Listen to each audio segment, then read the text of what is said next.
Hey everyone, Jason here for Mindset Monday number 10. Today we're talking about taking ownership and responsibility when things don't turn out for the best.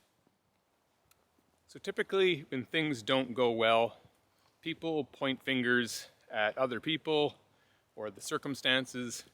It's very rare that somebody actually takes ownership of a situation that didn't go well.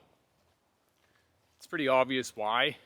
People don't typically want to take accountability for negative outcomes. They only want to take responsibility if things turn out well.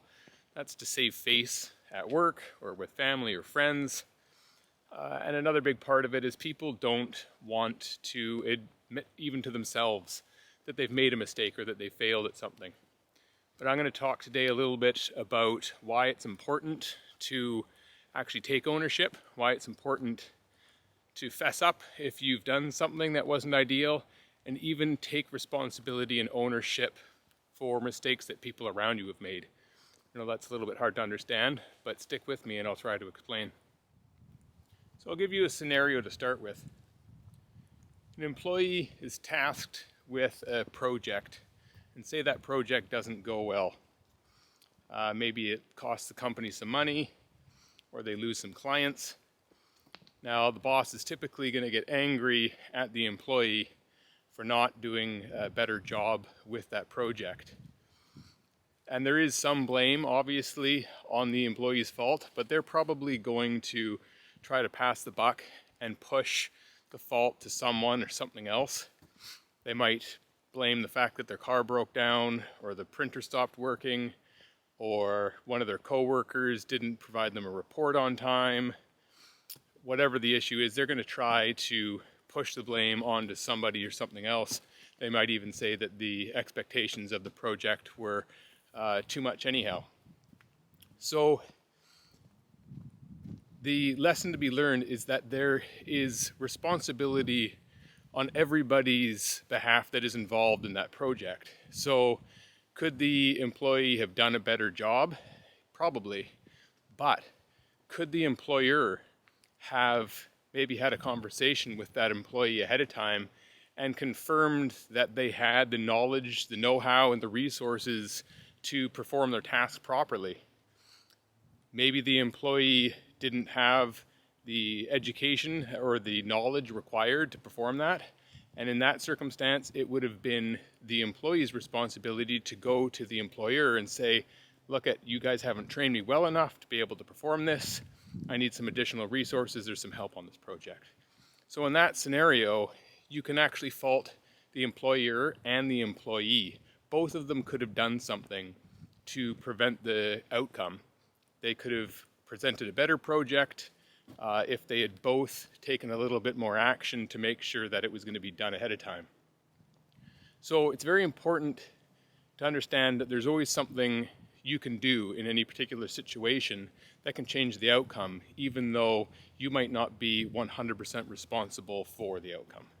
So I'm going to talk a little bit about why it's so important to take accountability when you have that opportunity. So there's a few reasons why it's important to take ownership and responsibility when things don't go well. One of them is the fact that people don't like people that always have an excuse. If they keep coming up short and they keep having excuses, it's only a matter of time before people realize it's the boy who cried wolf. And then when a real scenario does arise that actually might be a legitimate excuse to not accomplish something, people are going to see past that, and they're going to realize that it's a problem with you more so than a legitimate reason why you can't perform a certain task. But the most important reason to take ownership is that you can then learn something. If a circumstance is somebody else's fault or something else's fault, then there's very little you can do about that situation. There's nothing to be learned. There's no value in that. Whereas if you take ownership, it means that you've made a mistake and therefore you can change something. So if that situation arises again in the future, there's something that you can do to prevent it from happening again. Again, if it's somebody else's fault, how are you supposed to do anything different in the future? So that is a little bit of a scary concept, to take ownership of things especially if they weren't 100% responsible for the outcome. But the powerful thing is that sense of taking control of the situation. If you blame everybody else, that essentially means you're just along for the ride. Whereas if you take ownership and responsibility, it means there's something actionable, there's something learnable.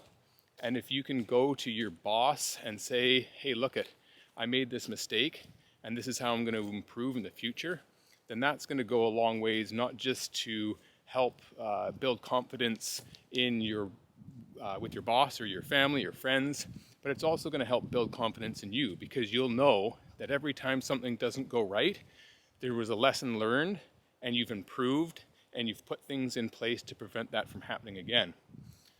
So that's today's message. Take ownership for things. Take ownership for things even if they're not 100% your responsibility. If there's some way that you could have made things better and you didn't do that, then there's a lesson to be learned there and there's some ownership that you can take. So thanks for watching. See you next time.